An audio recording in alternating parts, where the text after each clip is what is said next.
Hi friends. ఒకవైపు America, ఐరోపా దేశాలు కలిసి మనపై ఆంక్షల ఉచ్చు బిగిస్తున్నాయి.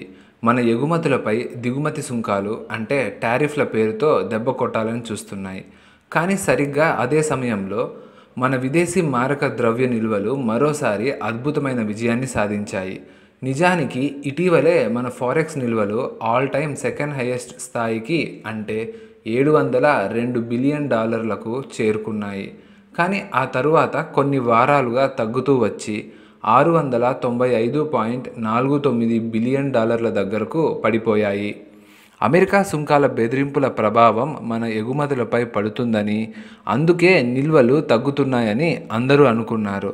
కానీ ప్రపంచాన్ని ఉలిక్కిపడేలా చేసిన వార్త ఏంటంటే, అమెరికా అధ్యక్షుడు ట్రంప్ భారతదేశంపై ఏకంగా 25% సుంకాలు విధిస్తున్నామని ప్రకటించిన తరువాత కూడా మన విదేశీ మారక నిల్వలు తిరిగి $698 బిలియన్ పైగా పెరిగాయి. ఫ్రెండ్స్, ఇది ఎంత పెద్ద శుభవార్తో మీకు ముందు అర్థమవుతుంది. కానీ ముందుకు వెళ్ళబోయే ముందు దయచేసి ఈ వీడియోని లైక్ చేయండి, అలాగే మన ఛానల్ను సబ్స్క్రైబ్ చేసుకోండి. ఇక విషయానికి వస్తే మన ఫారెక్స్ నిల్వలు ఇప్పుడు $698 బిలియన్ మార్కును దాటేశాయి.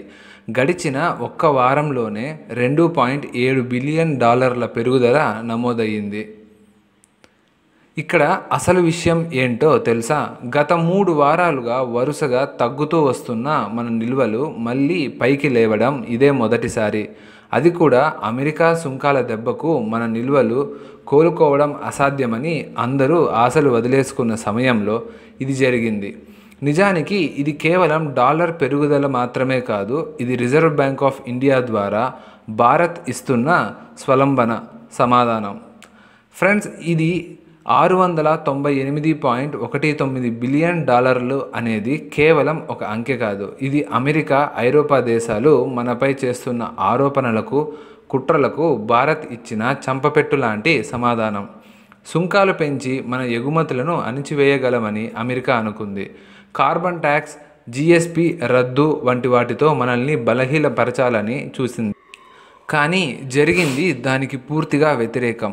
వాళ్ళు దేన్నైతే పతనం అనుకున్నారో అది తుఫానుకు ముందు ఉండే ప్రశాంతత అని వాళ్ళు అర్థం కాలేదు.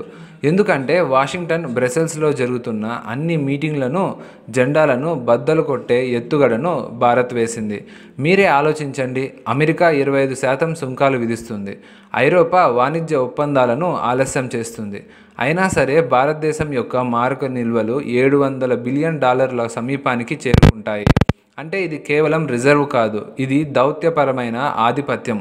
ఇది సాధ్యమైంది మన 3 అతిపెద్ద బలాల వల్ల. మొదటిది ఎగుమతులు వికేంద్రీకరణ. నిజం చెప్పాలంటే భారతదేశం ఇప్పుడు కేవలం అమెరికా, ఐరోపాలపై ఆధారపడి లేదు. మధ్య Asia, Africa, Latin America, Asia దేశాల్లో కొత్త మార్కెట్లను సృష్టించుకుంది.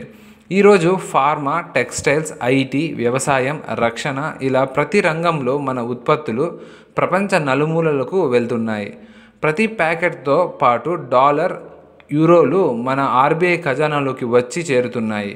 రెండవది, విదేశాల్లో ఉన్న భారతీయులు యుఏఈ, అమెరికా, సింగపూర్, కెనడా వంటి దేశాల్లో పనిచేస్తున్న మన ప్రవాస సోదర సోదరీమణులు 2024లో ఏకంగా $129 బిలియన్ భారతదేశానికి పంపించారు. ఇది కేవలం డబ్బు కాదు, ఈరోజు ప్రపంచ వేదికపై గర్వంగా నిలబడిన తమ దేశంపై వారు ఉంచిన నమ్మకం. ఈ లెక్కన ప్రపంచంలో అత్యధిక రెమిటెన్స్ పొందుతున్న దేశంగా భారతదేశం నెంబర్ 1 స్థానంలో ఉంది. వరుసగా 3వ ఏడాది మన రెమిటెన్స్ $100 బిలియన్ దాటడం విశేషం. ఇక 3వ బలం అమెరికా బెదిరింపులను తట్టుకునే వ్యూహం.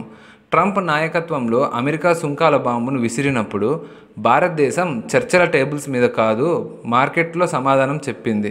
ప్రభుత్వం ఎగుమతిదారులకు అండగా నిలిచింది, పన్నుల్లో రాయితీలు ఇచ్చింది, వాణిజ్య మౌలిక సదుపాయాలను మెరుగుపరిచింది. అన్నిటికన్నా ముఖ్యంగా డాలర్తో పోలిస్తే రూపాయిని కొద్దిగా బలహీనంగా ఉంచింది. దీనివల్ల విదేశాల్లో మన వస్తువులు చౌకగా లభించి ఆర్డర్లు వెల్లువెత్తాయి. దీన్ని మీరు భారతదేశం యొక్క చాణక్యం అనండి, లేదా రూపాయి పతనం అనండి. కానీ దీని ద్వారా కూడా మనకు ఆర్బీఐ ఒక పెద్ద వ్యూహాన్ని అమలు చేసింది. ఫలితం ఇప్పుడు మీ కళ్ళ ముందే ఉంది.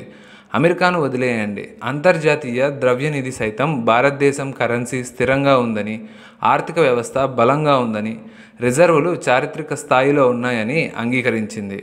ఇదంతా దానంతటా అదే జరిగిందా అంటే ఖచ్చితంగా కాదు. దీని వెనుక భారతదేశపు వ్యూహం దాగి ఉంది. దీని ప్రకారం ఆర్బీఐ సరైన సమయంలో డాలర్లను కొనుగోలు చేస్తుంది, బంగారం, బాండ్లను కొంటుంది.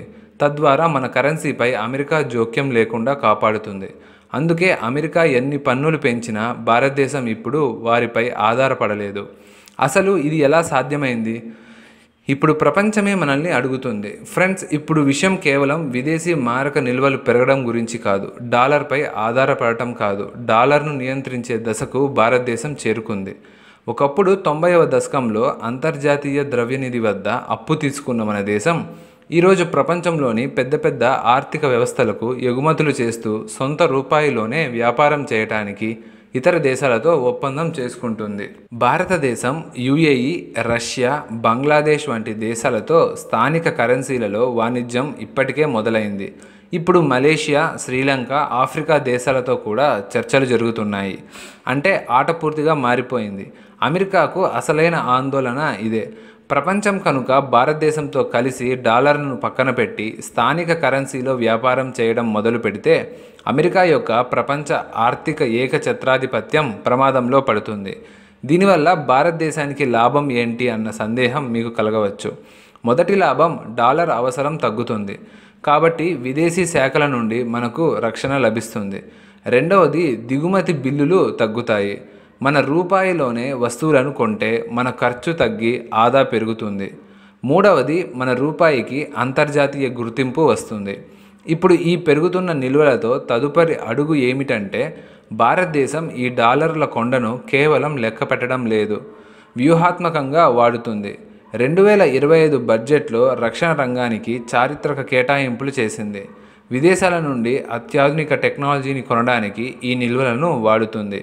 అన్నిటికన్నా ముఖ్యంగా వ్యూహాత్మక చమురు నిల్వలను పెంచుకుంటుంది. భవిష్యత్తులో చమురు ధరలు పెరిగినా దేశం ఇబ్బంది పడకుండా ఇది కాపాడుతుంది. మొత్తం మీద భారత ఫారెక్స్ రిజర్వ్స్ మరోసారి పెరిగాయి. దీనికి కారణమైన ఆర్బీఐని కామెంట్ బాక్స్లో తప్పకుండా అభినందించండి. ఈ వీడియో మీకు నచ్చినట్లయితే వీడియోని లైక్ చేయండి, షేర్ చేయండి. ఇలాంటి మరిన్ని ఇన్ఫర్మేటివ్ వీడియోస్ కోసం ఛానల్ని సబ్స్క్రైబ్ చేసుకోండి. Thanks for watching.